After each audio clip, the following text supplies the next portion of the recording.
How we doing today, folks? I'm up to my knees in a lovely, nice lake here, checking out some pretty awesome plants. Gonna have some nice pictures of them up with this video as well, but we'll just run them down real quick. We got right here, we got Cephalanthus occidentalis, the button bush. You should plant that in your yard. You can grow it. I'm doing it at my house. You can do it at yours. That's a member of the coffee family, the Rubiaceae. You can tell that by the opposite foliage as well as the four-petaled salverform corollas. Okay, so there you go, Cephalanthus occidentalis. This wonderful character right here, this is Persicaria coccinea, member of the Polygonaceae.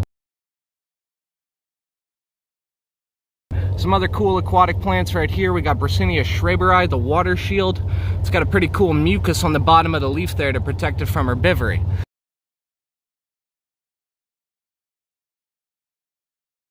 And there's also Nymphaea odoratum as well, the nice American white water lily. But the guys that I really wanted to be talking about today are these lovely little fellas right here. And these are the Utricularias, the bladderworts. Now there's two species in here. Utricularia macrorhiza, those are these lovely yellow ones. As you can see right there. Absolutely stunning. And even more stunning, and a bit more rare, is this lovely one right here. This is Utricularia purpurea, the purple bladderwort. Now they call them bladderworts because they are, in fact, if you look at the roots, they've got these little bladders on them.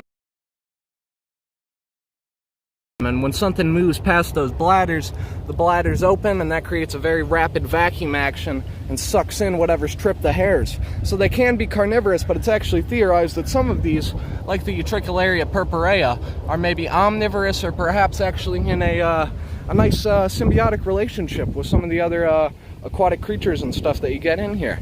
So pretty radical. Don't know if I'm going to be able to put all this on Instagram, but yeah, have a good one.